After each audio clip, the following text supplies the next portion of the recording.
This episode of Head Game was recorded on Gadigal land. It's 1985 and we're in a hut in a small lakeside town in New Zealand. This is where 16-year-old Suzanne Heywood will call home for the next 9 months, as her parents take off on another sailing adventure. For the last 10 years, she's been on board the Wave Walker, fulfilling her father's dream of sailing the world. While the idea of a childhood filled with sun, sea and adventure sounds idyllic, the reality is much tougher. With access to healthcare, formal education and friendships all near impossible to come by. Suzanne is desperate to learn and has been hassling her parents about trying to go to university. Instead, inside this wooden shack, she's been tasked with looking after her younger brother, helping him to get an education, ensuring the house is clean and that he is fed. She does exactly that, but refuses to abandon her aspirations in the process. She starts to write letters to every university she's ever heard of: Cambridge, Oxford, and Harvard. And against the odds, she hears back from Oxford. I'm Middleton, and this is Head Game. Today, Suzanne Heywood on pursuing her own dream despite being forced to live her father's. I am super delighted to have Suzanne Heywood. First and foremost, how are you? I'm good, thank you. Very good to be talking to you this morning. Do you know what? I couldn't wait to talk to you because I reenacted the mutiny on the Bounty from 1789 in 2017. And, I thought that was quite the adventure. Then I read your, let's call it a resume, your career. And I was just like, you just sunk my ship completely. So I can't wait to get into it, to be fair. I'm super excited about this one. And I'm going to go right back to the beginning, Suzanne, because at the age of 6, your father made a choice to drag you all out of England and to sail around the world. But that was at the age of 6 years old, so super young. Going back before then, what was your first ever memory? So my first memory is being a little kid in England, and I have a younger brother who's a year younger than me. And I remember standing next to his crib. And in fact, there's an incident very early on when I was very little where I found a kind of set of, I think they were kind of I think they were aspirins actually in the cupboard, and they were, at the time they were multicolored. And I apparently kind of fed them to him through the kind of bars of his crib. As a result of which, I think both of us had to be rushed off to the hospital to have our stomachs pumped. I think it was done out of, kind of love, not hatred, as it were. I thought I was sharing a good thing. Yeah, absolutely. At the age of 6, between your first memory and when your father sort of decided to leave and live his dream and drag you along with him, what was your childhood like? Were you just come from a normal family? Can you remember, it being just a normal? You got your brother, you got your mother, you got your father, and everything was normal. So I have very distinct memories of living in the house we were living in Warwick, which is in the centre of the UK. My father was working at Warwick Castle. We were living in a house on a street that actually was kind of ran alongside the wall of the castle, down to a river at the end. And I think we were having a kind of relatively well-to-do, but not wealthy, middle-class existence in Warwick, in this middle-sized town in the UK. I was going to school. I was learning how to ride a horse. I was trying to learn how to play the violin. I don't think I was very good, but I was trying to learn how to play the violin. I had a best friend called Sarah. I had a dog called Rusty. But life, was pretty normal. I don't remember feeling particularly different to any other kind of little girl at that sort of age. Your life took a drastic change. And do you remember your father coming in and telling you that you were just about to embark on a journey of a lifetime, for the good or bad? and that all of that would be a distant memory. I do remember him telling us. And I was about 6 at the time. And I remember it was over the kitchen table in our house in Warwick, the one that I just described. And I remember him sitting there. My parents both smoked very heavily at the time. You've got to remember, this is the kind of 1970s. So it was in kind of wreaths of smoke as I remember it. And he was telling us that this was this fantastic adventure that we were going on. We were going to sail around the world. We were following Captain Cook. He presented it as a bit of a noble mission to follow Captain Cook on the 200th anniversary. Now, given what I know, I slightly question some of that story, which I was given at the time. This was a big adventure.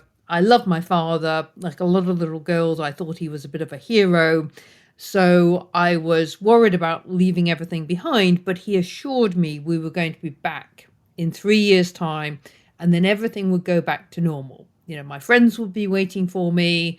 My dog would be there. My favorite toy, which was a doll's house, which was an old doll's house that he painted, that would be waiting for me in my grandfather's attic. So everything would go back to normal. And was there a sense of excitement? Was it, you're going off on this big adventure? Obviously, the man that you love, that's your father, that you trust, explicitly, you're going along with it. Was there a sense of excitement to go, do you know what, let's go on this adventure? Or was it a case of, I'm not too sure about this? How did you feel at the time? I think it was mixed. So I was excited to be, particularly with my dad, who I thought was a bit of a hero. I think I struggled really to have a kind of concept of what this thing was, apart from the fact it was 3 years of sailing, which did seem, if you can imagine, to a kind of 6-7-year-old, that's a long time. Half your life. Yeah. So I think excited would be overstating it, but it was a mixture of I was kind of intrigued. I definitely wanted to go on it. I mean, if my father was going to go on it, I didn't want to be left behind. Mm-hmm.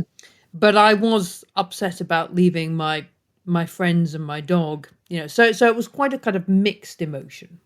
And how did life change for you? You've got this great life. You're living, you're the ultimate sort of family unit.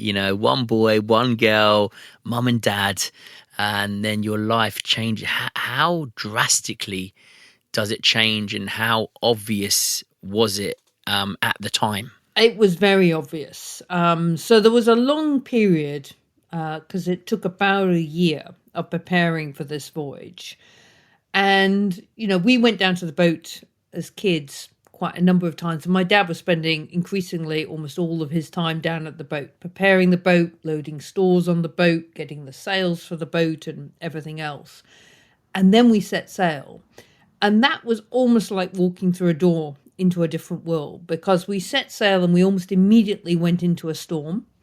My mother immediately retreated to her cabin and disappeared for about 3 days. My father was up on deck steering the boat through this storm. We had 3 crew on board at the time, but they were basically on the wheel or sleeping.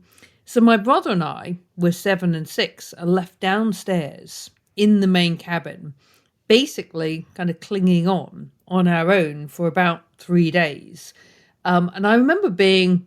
Well, first of all, I remember just trying to kind of deal with the circumstance, because the cabin is kind of, being thrown backwards and forwards as you're going through the waves.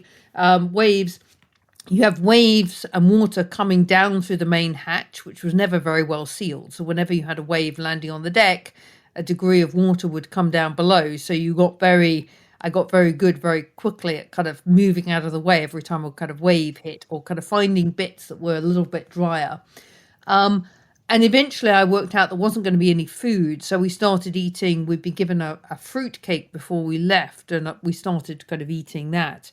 So you can imagine, I mean, our world has just changed overnight. We've gone from being normal little kids going to school, playing with our friends, to sitting down below, kind of clinging on. It's kind of wet. It's kind of cold. There's no food. And my mother's disappeared. This is the boat that you're going to be living on for 3 years minimum, right? Okay. So can you just quickly describe the boat? What did the boat look like? So Wave Walker was a very beautiful boat. The Wave So people- Walker. That's brilliant. That's the name of the boat. Wave Walker is the name of the boat, name of the book as well, actually.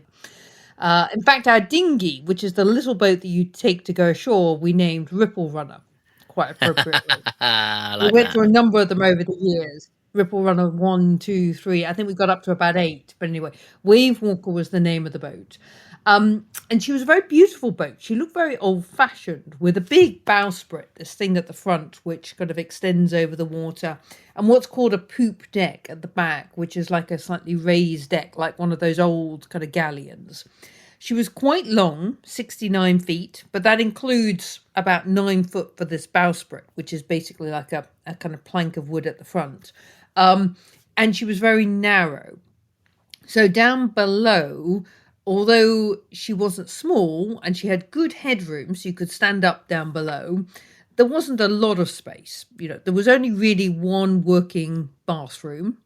There was a second one, but it never worked. So one working bathroom, one working toilet, or head as they're called on a boat. There was one little kind of sofa area that you could sit on, which would sit about kind of 4-5 people, which is where I would sit trying to dodge the waves. And then my parents had a cabin at the back of the boat, at the stern. And my brother and I had bunks that we slept in. And over time, as we had kind of crew on board, we would share cabins with the crew because there wasn't enough space to have your own cabin. So I never had my own cabin. It's interesting. Since the book came out, I've actually met relatively recently one of the people who helped to build Wave Walker before my father bought her. And he said to me, Suzanne, you need to realize this boat was never built to sail around the world. This boat was built as a holiday boat, a very beautiful, almost like a kind of historic replica type boat. And she was designed to sail in waters around the UK. She was never designed to sail around the world. Wow. So it's a good job you didn't know that at the time. I'm glad I didn't know that at the time. You're dodging waves. Your life has literally turned upside down. Talk to me about the storm that you got into from quite an early stage, where you ended up in a really, really bad state, physically and then psychologically thereafter. Yeah, so what happened was we set sail from the UK and sailed down to South America. And just to give people a bit of context, that takes about 5 or 6 weeks at sea. It's a very long way. And after that first very difficult week, which I described, actually things got a bit better. Eventually my mother reappeared after about 3 or 4 days. The weather got a bit better. And we saw a whale, we saw flying fish. There are beautiful things about being at sea. It got pretty tricky as we got close to South America because we started to run out of food, so that was tough. Then we set sail from South America to South Africa, and that was another difficult crossing, partly because we lost our compass partway through. It broke. So we were at danger of circling round and round and round the South Atlantic. And I should also explain that we were sailing the wrong way around the world.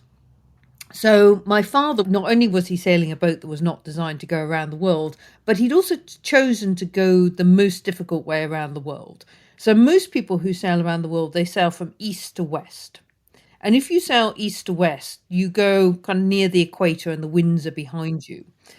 But because my father had chosen to follow Captain Cook's third voyage, Captain Cook went the other way. He went from west to east. And to go west to east, you have to go very far south to catch the winds. So that was why we went all the way down to South America and then across the southern Atlantic Ocean to South Africa.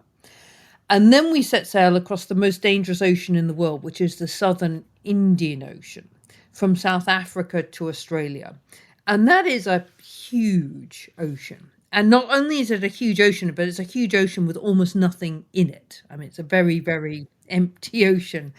And I should say that by that point on board, you have myself, I'm still 7, my brother who's 6, my mother who's still getting very, very badly seasick and hates sailing, my father, and my parents have fallen out with all of our original crew. And the new crew are 2 guys who just happened to come down to the wharf just before we set sail from South Africa. and they never sailed before.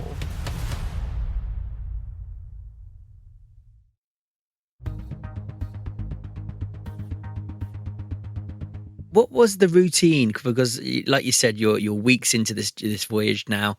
Talk me through like the daily routine on ship, or would it differ every day? So I would wake up in the morning, kind of crawl my way out of the bunk, because on this voyage across the southern Indian Ocean, we're in a storm almost from when we leave port. So the boat is tilted over on an extreme angle on its side. So my bunk is either way up in the air or it's way down kind of at the bottom of the cabin. So you're either climbing your way out of your bunk or you're levering yourself out of your bunk and then kind of falling across the cabin. So you get out of bunk and then making my way into the main cabin and trying to find something to eat, because most of the time there were no adults around. Because what happens to a boat when you're sailing like that is the adults are either on the wheel or they're sleeping, So, and then most of the day, my brother and I would hang on down below, brace ourselves by the table, try to find things to do. We would make up games. I had my soft toys and he had his, and we each had a kind of kingdom, and we tried to kind of make up games that we would play. But basically, we're on our own most of the time. We weren't, certainly on that voyage, we were barely allowed on deck because it was too dangerous. So the only time that you would see outside was when somebody would open the hatch to come down below or go back up on deck, and they would walk past, take their wet weather gear off. You would have a kind of brief conversation with them, and then that was it. So it's a very strange world for a little kid to live in. You can't go outside, you can't run around, you can't see friends. You're basically on your own most of the time. And there was a responsibility of you. When did you really start to take care of your brother as well? Was that later on, or or did you do that from the very get-go? I think from pretty early on, actually. I mean, people talk about the fact that girls tend to be a bit more mature than boys early on, and I was a year older than him. And as I say, my mother was often kind of absent, either seasick, which she would be for the first 3 or 4 days of every voyage, so she would disappear altogether, or she was, taking her role in doing watches. So I was generally kind of left in a kind of quasi-parental position with my brother. But we would also play together, particularly when we were in that kind of early phase. We would do less so later on when things became much more difficult on board. And take me to the storm. So this is quite bad. Take me back to when you realised that it was seriously bad. That something a state of emergency basically was happening on the ship.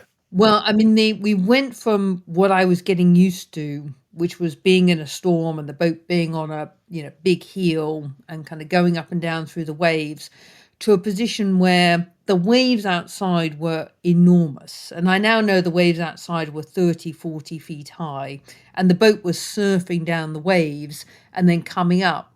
And of course, I'm experiencing this as a little kid down below, and what you can feel is the boat kind of tipping forward and then tipping backwards, and then at the top of the wave kind of keeling over and kind of dropping down. And you can also see it in the kind of eyes of the kind of adults as they come downstairs. People were getting very frightened about the situation that we were in, and the fear that if the boat if we lost control of the boat, she could be flipped over by a wave. This went on for about 2 days, just kind of holding on, basically, down below. Eventually, what happened was a huge wave came up behind the boat, my father has described. Several waves probably combined together. They broke over the stern, the back of the boat, smashed through the deck of the boat, and created a huge hole in the deck above the table, went out through the side of the hull. I was standing down below at the time. My mother had just come down below and we hadn't eaten for some time. So she told me to come and help her try to get some food. So I was standing next to her in the galley, and I was picked in the galley, the kitchen, and I was picked up and thrown against the ceiling of the cabin fractured my skull, broke my nose, thrown against the kind of wall of the cabin, and I ended up kind of unconscious on the floor of the cabin. And the boat almost sank. I mean, the boat started filling up with water because, as you can imagine, you've got a big hole in the deck, so every further wave that hits the boat just kind of funnels down below, and the boat is filling up with water. I mean, I come to, and I find myself in a bunk. Somebody shoved me in a bunk in one of the forward cabins, and I have a huge lump on my forehead, which is growing and growing. It's extremely painful. We were incredibly lucky because we would not have stayed afloat long enough to get to Australia, and the boat was so weak we couldn't have turned around and gone back into the wind. The boat was too weak to do that. We were very lucky to stumble across a tiny island called Elle, Amsterdam, which is in the middle of the Indian Ocean, and on that island is a small base, and I describe all of this a lot more in the book because that base is a very mysterious place. It's a very strange place. But it did have a little tiny it had a doctor and a little tiny surgery there.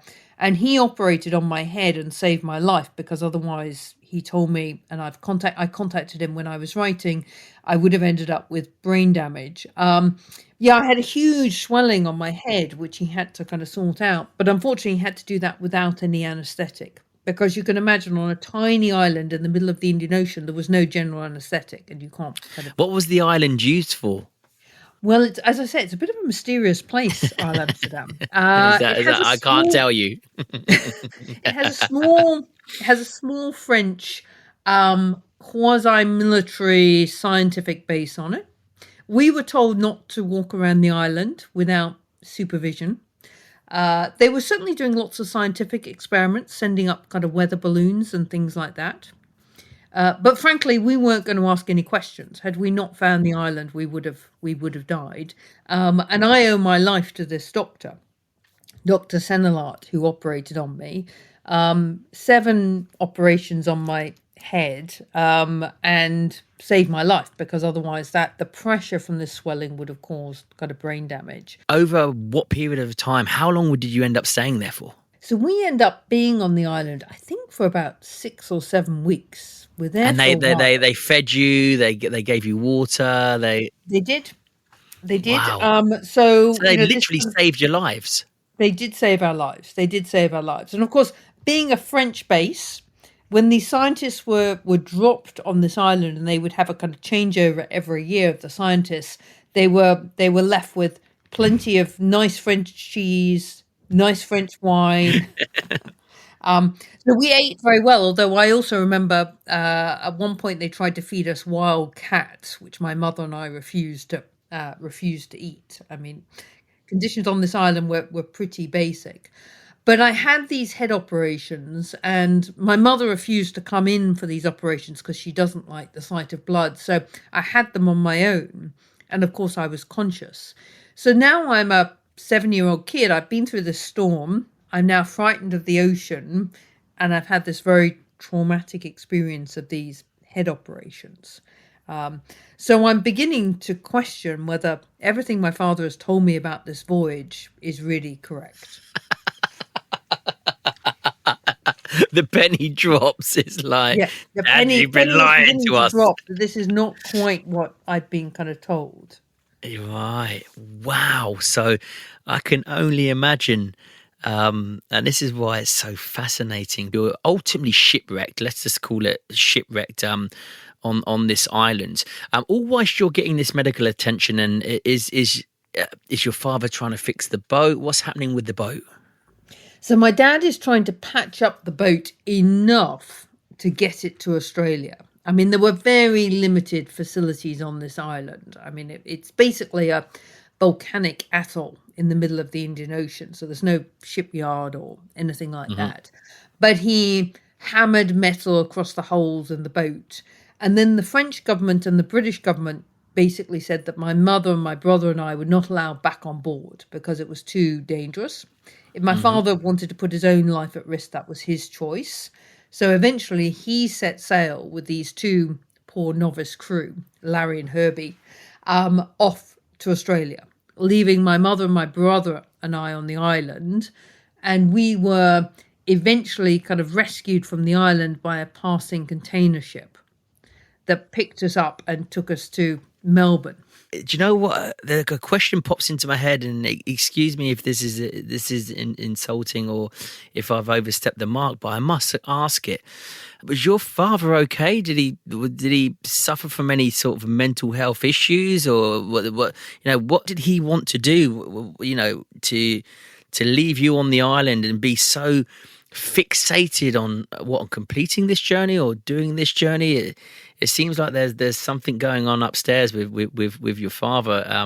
I don't know if you know now or if you knew at the time, but it seems like that he's not on the same page as you all are. Yeah, it's a very interesting question, and something I didn't really ask myself at the time. I mean, I just assumed that all fathers were like this. My father had his mission, which was to sail around the world, and that was the only thing that he was focused on. So everything was in order to achieve that. And as I say, when we first set out, he kind of painted it as a kind of moral, or kind of noble quest. It became apparent, I have to say, it had already started to become apparent even by this point, but it became increasingly apparent that actually we weren't following Captain Cook, or at least not properly. So, for example, Captain Cook, I said we went down to South America. Captain Cook did not go to South America on his third voyage. So I now have a theory that what my father was trying to do was he wanted to be a hero, and he found a reason to do this voyage, which was to follow Captain Cook around the world, which generated a lot of press interest at the time when we first set sail from the UK. It also, by the way, meant that he could get some sponsorship from the voyage because we weren't particularly wealthy. But I think his motivation was to be a hero, to be kind of famous, to, somehow kind of prove himself in the world. And that for him was his overriding motivation. You're on this island with the French. Your father's patched the boat up. Away he goes. What's the game plan from that moment that you wave goodbye to your father? So the game plan had been that somehow my mother and my brother and I were going to get rescued by a passing ship and meet my father in Australia. But I was very worried. I mean, I was, even at that age, I was very, I was closer to my father than to my mother, who I viewed my father as a bit of a hero. My mother was always quite cold as a mother. I mean, I mentioned that she didn't even come in when I had these operations. And she certainly wasn't a heroic figure to me. So I was worried about being left on this island and no obvious way to escape. But we did. We found a kind of passing boat that kind of took us to Melbourne, and we met my father. How do you do that? Because how do you find a passing boat? Is it radio communications? Radio. Are you on their radios? You're on their radio systems. And you're like, if you're passing by this island and you're going to Australia, please can we hitch a ride? Pick us up. Please. Oh, pick really? Us up. Yeah, no, wow. Exactly. So the island was putting out kind of radio calls, and then actually, again, there's a whole story within a story. It's not easy to get off a kind of volcanic atoll onto a container ship. So there's a whole story there about how we were taken out into the ocean by the small supply ship that supplied the island. And then we had to kind of get down into a tiny boat in the middle of the ocean, go across the waves to this container ship, and then up the side of the container ship on one of these kind of movable ladders. And container ships are huge, of course. So that was a pretty kind of frightening experience. My mother was petrified, absolutely petrified. But we did. We got to Melbourne. We met my dad back at Fremantle. We flew from Melbourne to Fremantle.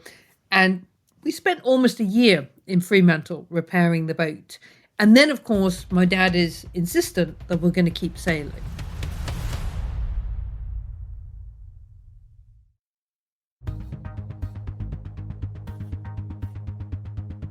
That year that you're in Fremantle, Suzanne, do you start to realise that actually you're missing out on on a whole different childhood, that there's a whole different life out there, there's a whole normal life out there. And does it scare you to want to get back on the boat and continue this journey with your father and your family? Yes. So while we were in Fremantle, I was able to go to school for a little while at a little school in Fremantle. And that reminded me what that was like. I mean, first of all, I was always quite an academic kid. I always loved learning. So going back to school and being able to do that, but also having friends again. I remember kind of making friends. Music was always a very big thing for me. So I remember, and I'm about 8 at this point, being in the school band. So all of those wonderful things, again, that I could do. But of course, I knew it was time limited. As soon as the boat was ready, my father would want to sail again.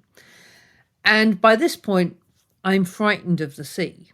And a kind of probably an even bigger thing is I no longer trust that I'm going to be safe on the boat with my father. Because, when I set off from England, I had this naive view that, nothing bad could happen because my father was heroic, so it would all be okay. But of course, that's gone now, and now I no longer believe that. And that's a big thing. That's a big step, because you lose trust. You ultimately lose faith in the person that you think will protect you at all costs, no matter how big the storm, how ugly or dark the nights are. Then all of a sudden, that's whipped away from you. That's right. Now, one good thing happens at this point, which is we get 3 new crew members in Fremantle. I mean, as usual, they've got no sailing experience whatsoever. But one of them, who I call Mr. Ray, my mother used to insist that we call any adults Mr. So Mr. Ray is a lovely man, a very gentle 20-something. And he becomes almost like a kind of father figure or older brother figure to me. He's a lovely man. Mr. Ray and I are still in contact today, and he remains as lovely today as he was then. And he is on board for about 4 months. He eventually has to leave because he can't afford to keep. My father always insisted the crew had to pay to be on board, and Mr. Ray could not afford to stay on board very long because he didn't have very much money. But those kind of 4 months of him being on board were really important because he was very kind to me. But he has said that when we set sail again from Fremantle, he remembers looking at me and he remembers seeing how frightened I was about going back to sea. Apparently I used to walk around and I used to carry, because we didn't have very many toys on board, particularly kind of after the shipwreck when a lot of things got lost. But we did have a chess set. I don't remember ever really playing chess very much, but I used to play with the chess pieces. I used to kind of make up games with them, but particularly the White Queen. And apparently I used to walk around the boat carrying the White Queen, and I would talk to the White Queen. And he thinks that this was a way of me trying to kind of feel a bit more secure. I had like a friend that I was a survival around. Mechanism, a defense mechanism that helped you through. So when you get back on the boat, how long is it until you crave being, back to being a normal kid, until you want to go back to the normal life? And when does that moment hit? And did you remember that moment? Was it something that triggered that, or was it a case of just, it just happened over time and you just got to that stage where you're like, enough's enough? Well, what happened is after that year in Fremantle, we kept sailing, notionally or vaguely following Captain Cook, all the way, around Australia, New Zealand, up the South Pacific to Hawaii. And by that point, we'd been sailing for 4 years. It took Captain Cook 3 years, took us 4 years because of the 1 year after the shipwreck. And that was kind of the end of the Captain Cook's third voyage because he was killed in Hawaii. And so that should have been the end of our voyage. And we were due to come back then through the Panama Canal back to the UK, and everything was going to go back to normal. But I began to realize in Hawaii that my father was changing his mind. He didn't want to come back anymore. And he delayed and delayed and delayed in Hawaii. And eventually in Hawaii, he said, right, we're going to have a vote on what we do. And we're either going to go home, going east through the Panama Canal, or we're going to turn west and we're going to go back down the Pacific again and keep sailing, which would be a wonderful thing, wouldn't it? It was very clear where his mind was. I did not want to keep sailing. I mean, by that point, I was now, so we've been at sea 4 years. So I'm now 11. I don't have any friends on this boat because it's just us. I'm not going to school. So I wanted to come home. You know, this was the kind of atmosphere on board was increasingly kind of unpleasant. We had no money, no friends, so we had a vote. And my father had always said that these votes were binding. You know, he'd always had this kind of mythology around the voyage. One mythology was this was a big noble thing that we were doing. The other mythology was we were all doing this together and we'd all chosen to do it together. Now, of course, I hadn't said no at the start, but I'd been 7. I mean, and I hadn't even said no when we kept sailing in Australia. But I mean, I'd still only been kind of 8. But this time, I'm 11, 12. I say no. I want to come home. I vote against going on. And my brother votes to come home as well. And my parents inevitably vote to keep sailing. And then my father does something that changes everything, which is he says, this isn't a democracy. I have the casting vote and we're going to keep sailing. And at that moment, everything changes because this is no longer a choice. I'm trapped on this boat. I'm here against my will. I have no choice anymore. I mean, I'm not sure I had a choice before. It's just at that moment it crystallized that I had no choice. And then what happened was we turned and we sailed back down the Pacific. We have no money. So my father by this point is taking crew on board who, not just like Mr. Ray, who was contributing to his food, but now these are people who are coming on board for like paid holidays. And I'm increasingly, as the girl, I should say there's a real kind of gender split on the boat. So my brother isn't really expected to do very much. He's the boy. So he can help a bit on deck, but, you know, I'm afraid we did have a kind of golden child Cinderella thing that started to kind of emerge at this point. And my brother and I separate from kind of playing together as kids. Now we're treated very differently. I'm expected to kind of cook and clean down below with my mother for these crew for hours each day, because, you know, by the time you have 6 or 7 crew on board, that's a lot of work. Mainly men as well. And I'm a teenage girl. So, you know, conditions are really uncomfortable. And my relationship with my mother is not getting any better. We eventually get to Australia. I go briefly to school in Australia. And then I realize that I've got to escape. I've got to find a way to get off this boat and it's not easy to work out how to do that because I don't have a passport. I don't have any money. I have no contact with any of my relatives back in the UK. I've had no contact with them since we left. I'm an illegal alien wherever we are, you know, because my citizenship is kind of the UK, although at that point I don't even have a passport. I'm just on my... So I hit on the idea that if I could educate myself, maybe I can convince a university somewhere to let me in. I don't know where I get this idea from. I guess I kind of know that I'm intellectually curious, but I think it's just I couldn't think of anything else. So I convinced my parents to let me start to study by correspondence. It's not easy because, of course, we don't have an address. So each time we get to a port, I run to the post office. I post off the lessons back to Australia. It's an Australian course. I ask my father where we're going to go next. Sometimes he'll tell me. Sometimes he'll tell me and then he'll change his mind. So lots of this stuff never came back. But I will then write, you know, send the lessons back to Poste Restante, Tahiti or Samoa or wherever he thinks we're going to go next.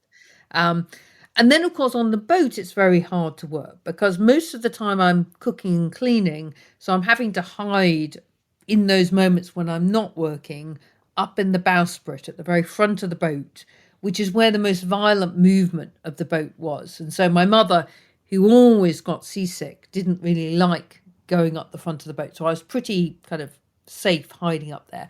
And I would hide inside a sail, and that's where I would work.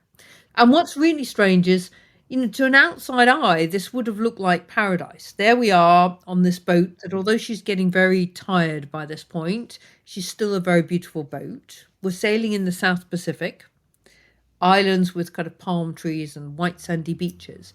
But the reality on the boat was completely different. Wow. And when you were writing these letters, was there a glimmer of hope as well? Were you always clinging on to hope? I was. I was doing the education for two reasons. One it was something I could control in a world where I could control almost nothing. And secondly, I hoped it would get me out. And then eventually, when I was 16 and my brother was 15, so we're now 9 years of sailing, my parents leave us in New Zealand. They want my brother to go to school because they're worried about his education. As my father at one point tells me, he's a boy, so he'll have to support a family one day. So I'm left to look after my brother in New Zealand, which was always my role as the girl. And they keep sailing. They leave us behind. I'm on a temporary visa. They keep on trying to deport me. And we're just surviving in a very basic, it's called a batch in New Zealand, a kind of basic kind of holiday home.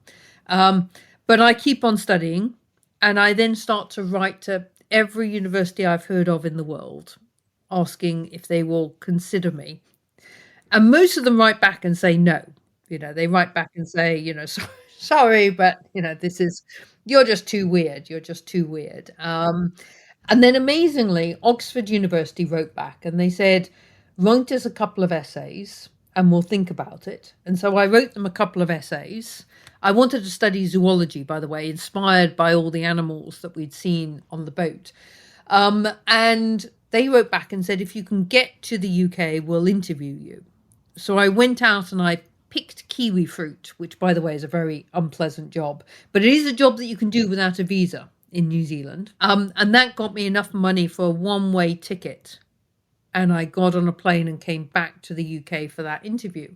And I now look back and I think there wasn't really a plan B. I had a kind of plan A. There was no plan B. What was I going to do if I didn't get in? But amazingly, they did let me in. And that completely turned around my life. What I found actually, it sounds a bit weird. I had anticipated that academically this was going to be very difficult and socially it was going to be wonderful. What I found at Oxford, putting aside the money issues that I had because of my parents, what I actually found was the opposite, that actually academically it was tough. But the one thing I'd learned how to do in my childhood was how to study, how to be kind of motivated, how to be disciplined. That I was really good at. What I found really difficult at Oxford was the social side. I found it really difficult because I had nothing in common with all these other kids. And so that took some time for me to figure out. But I did my degree in the end, and then I did a PhD. I went to Cambridge, did a PhD. And then I go on and have my career. I go from there into the UK government, and then I go from there into McKinsey, which is a consulting company, and there to where I go now. And for a long time, I didn't think about my past until eventually, by this point, I've become a mum myself. I have 3 kids.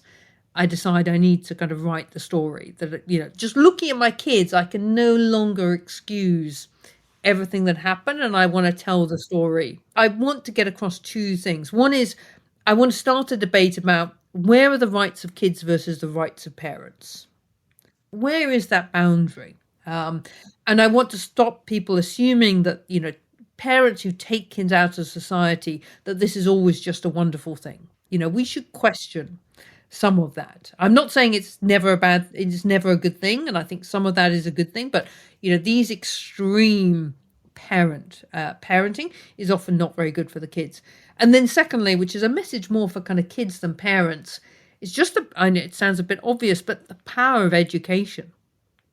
I went from sitting in a boat with no future whatsoever, trapped on that boat, to where I am now. And the only thing that did it was education. That's a powerful message within itself. And, Suzanne Heywood, listen, I'm going to be getting your book. And I've got one final question. And I'm not sure if you've ever been asked this before. But, and I don't know if you know, but Do you ever know what your father was running from? I don't know. He grew up very poor in a mining village in the UK. And I think his father, who I never met because he died quite early of lung cancer, he was a coal miner, was quite a kind of violent man. I think my father was running, well, not so much from, but to this idea of becoming a hero. That's what he was trying to do, I think. And he had a massive chip on his shoulder from this kind of very poor, very difficult background. And this was a way to transform himself, I think. But I don't know. I've never really been able to get him to explain the motivation. But that's, as far as I can work it out, that's what it was. Okay, Suzanne, listen, thank you ever so much for joining me. It's been an absolute pleasure. I could talk to you for hours. Listen, Wave Walker, the book, go and get it. Go and look up Suzanne Heywood. Follow her story. You can learn so much from it. Absolute pleasure. Thank you so much for coming on. Thank you so much. To find out more about Suzanne's story, pick up a copy of her book, Wave Walker. I'll link the details in the show notes. Thanks for listening to this episode of Head Game. If you enjoyed it, please share it with a friend. I'm at Middleton. See you in the next episode.